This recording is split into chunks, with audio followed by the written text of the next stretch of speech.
Hey, Alyssa.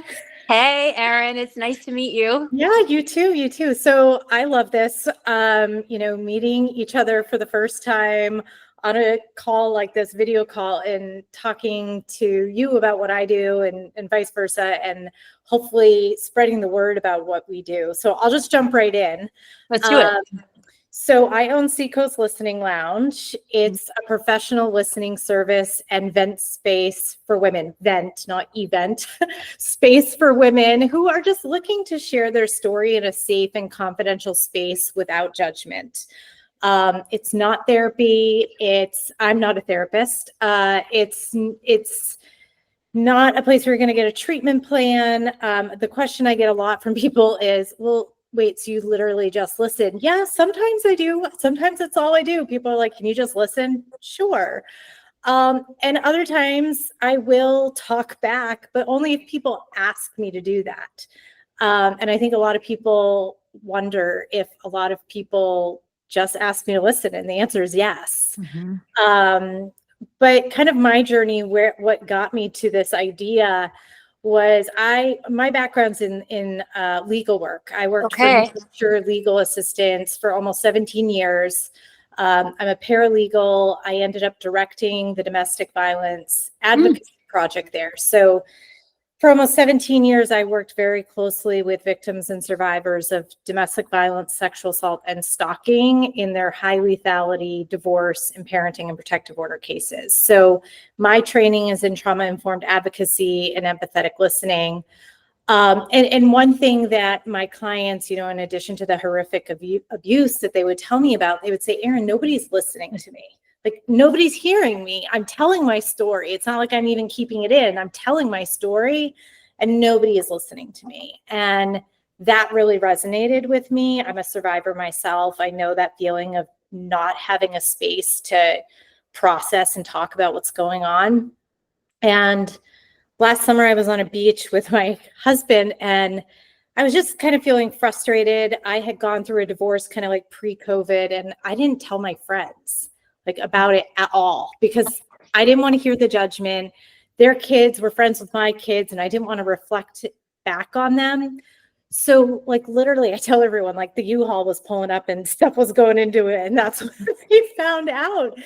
And well, it's also not personal to them as much as it was personal to the experience you were going through. Right.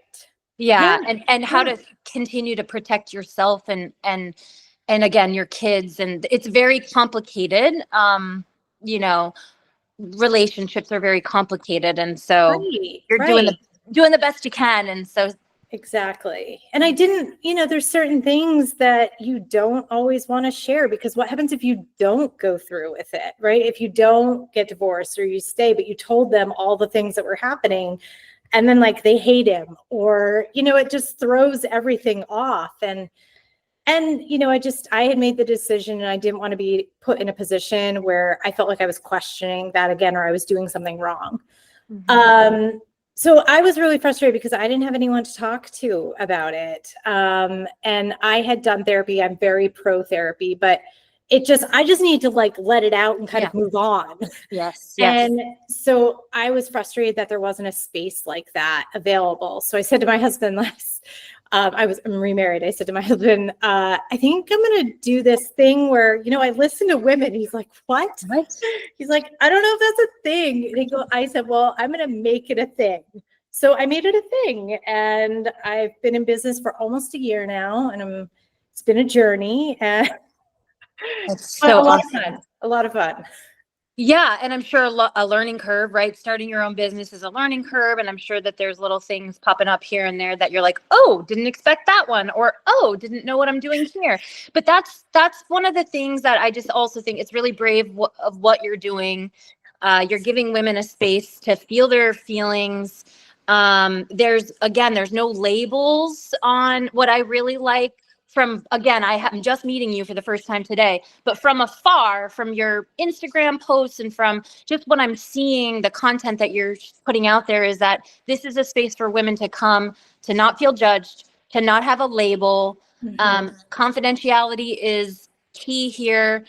And there's another component to this, which is when we do not feel these feelings and express them, when we do not get that anger out of our bodies, it creates a lot of other issues down the road, right? We have chronic disease, we have sleep issues, there's just a lot that comes from like stuffing down the anger and the rage. And so, and I know that obviously because of what I do as a therapist. How do you feel about me segueing quickly into what I do? Do it, yeah. So there's obviously differences. So when someone comes to see me, there's generally speaking, I would say about 75% of the folks that I'm working with are paying or using their insurance to see me. And then I have about 25% who are paying out of pocket. And there are some differences. Yep. So technically speaking, if somebody's paying out of pocket, I don't have to document the same way. I don't even have to really, I have to have like a general diagnosis for them. But since I'm not billing insurance, I don't really need to keep a lot of information about this person. If they're using insurance, I have to come up with some sort of a diagnosis for them and bill insurance.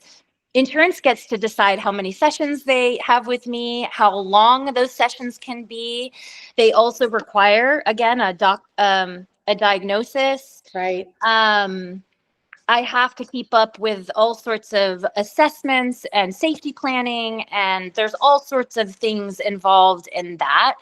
And I'm kind of held, to the ties with insurance companies. So it's different there. And again, then there's sometimes folks feeling really icky about the fact that they have a label or a diagnosis, which more than half the people that are coming to see me are just going through life changes and transitions, and they're having symptoms. They're having, of course, anxiety, or they're having depression, or, they're having other physical symptoms from what they're going through, but it doesn't always mean that that they have a bipolar disorder, or that they have this or that. So I think I just want to highlight again that I think both of what we're doing is really needed work.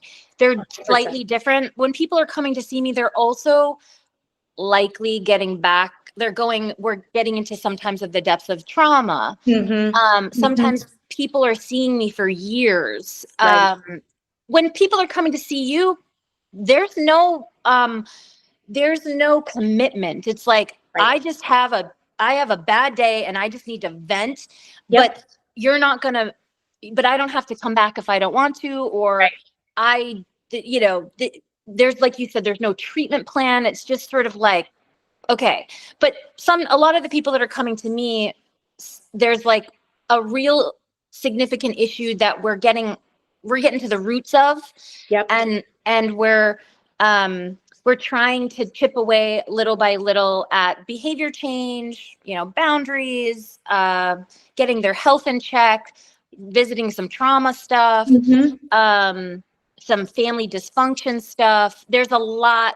It's different. It's not better. It's not worse. It's just different. And they complement each other so well, honestly, because, there are people who are not appropriate for my services, people who are in immediate crisis, people who do really need a treatment plan, who really do need a committed time frame and regular sessions. Which is why I love connecting with therapists like yourself, because I'm like, oh, great. I know someone that would be great for you. And that's more appropriate. And I just, given my legal work, I'm very good at being able to screen for that type of thing. And love it. What's appropriate and where you need to go. I love that you have a background. Sorry to interrupt. Yeah. I love that you have that background in DV and SA. So I do too. My first jobs out of graduate school were working at the YWCA of Springfield, Mass. Oh, wow. Yeah. And then, so I worked there for a few years, and then the Child Advocacy Center in Springfield, Mass as well. So I understand a lot of that work as well. I love that you have that background and that lens to sort of assess for safety and risk in case someone Yep. comes to you and says this, then at least you know, okay, I'm referring you here. Right. Exactly. I know what the resources are within the community and, casting a wider net too. I'm very tapped into that, feel very comfortable making referrals. And I'm also, this isn't a pride issue for me. I'm not like, oh, I got this. I can handle this one. No, if someone comes to me, I'm like, that's a hell no. I'm not doing it. I can't do it. I shouldn't do it. That's why I love having like the network of saying, but here's Alyssa, and she'd be perfect to talk to. And on the reverse side of things, I'm sure people get to a certain stage after seeing you maybe for years and you're like, okay, this person really should be graduating. This person can do it. It's time to fly, leave the nest. But they're like resistant to it because it's comfortable, it's routine. But you probably have like a whole other list of people that really need like immediate help. And so rather than just saying, hey, I'm not going to be able to see you anymore, and they're just kind of like, oh my gosh, I have no one. I feel like I'm just kind of out here. Like, hey, I think that you have the tools. We've worked really, really long. We've worked really hard. You have the tools. You can do this, but there's other safety nets for you if you're feeling a little kind of like shaky about this right now. And like, here's Erin. You can go talk to Erin if you just need to kind of talk about this or process this. This is a good kind of graduation step, if you want to call it that. But it works both ways. And I think they do. The two services complement each other so well. And I think working together is only going to make the mental health services available so much stronger, like what people have available to them. Yeah, when we were sending some messages back and forth, I saw something that you said yesterday about, I don't know if it had anything to do with jealousy, but you said something that like you got your first hater. And I was celebrating with you because I was thinking to myself, like, whoever is out there, poo-pooing what you're doing, I don't know. I have a different perspective, even if it is in competition to some degree of my work, which it's not. It's not. Trust me. We need more providers out there. Like, we need more people out there to listen and serve our community. This is not a competition. We all need somebody to talk to.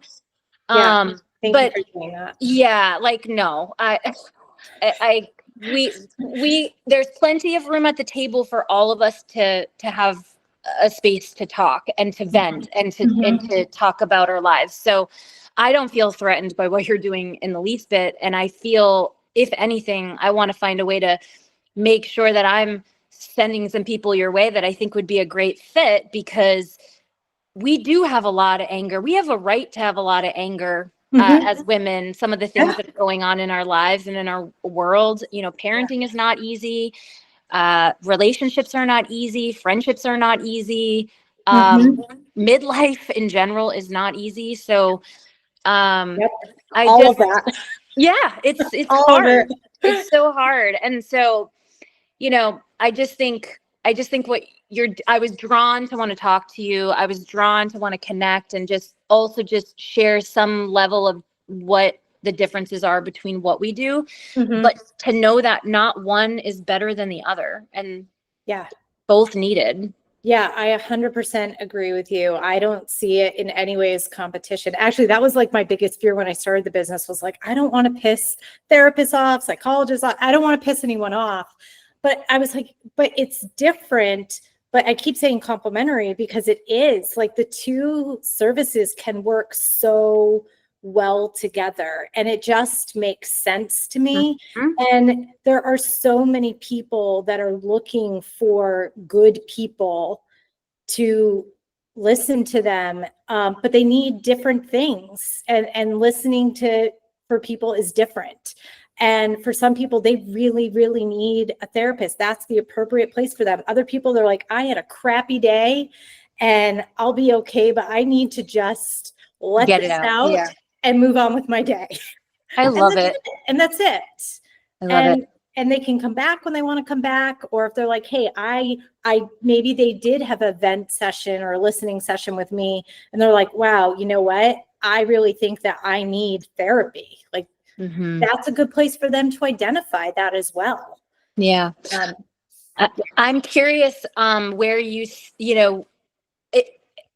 not to put you on the spot, do you have any goals for Seacoast Listening Lounge? Like what's your goal aside from helping women feel heard and seen and validated and just have that safe space?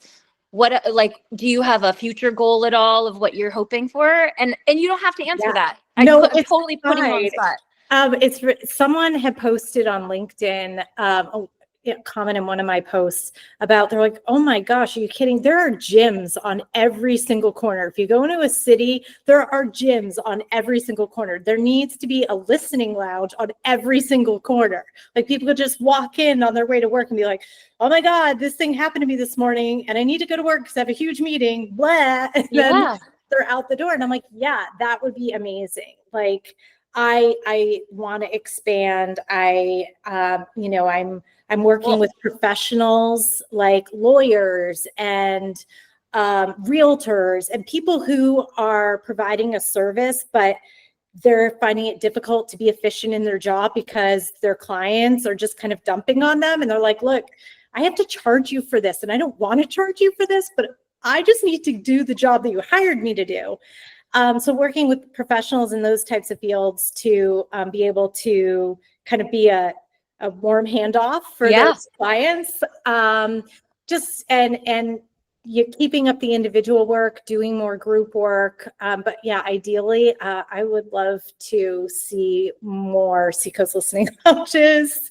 I feel so passionately about it that this is something that people really, really need and want. And I'm my client. I just think about me and like, what did you want? I needed. And I had watched Sex and the City. That was the thing. Like, right while I was on the beach last night, I just watched again Sex and the City. And I was so pissed off. I was like so mad. I'm like, who has these girlfriends that they could just sit down at a table and say whatever they want to and it's totally fine? I'm like, where are these people? That also takes a really long time to build that kind of trust, right?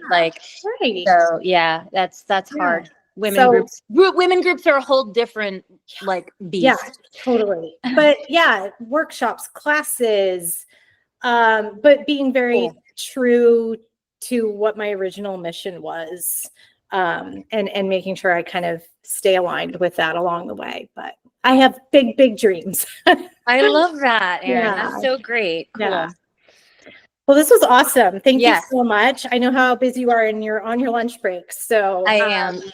Yeah. Sure you eat, and we will chat again soon, I'm sure. Yes, it's so nice to meet you. And whenever I see a potential client, I'm going to send them your way. And likewise. I think what you're doing is great. So keep it up. Yeah, you too. Thank you so much. All right. Bye, Erin. Bye.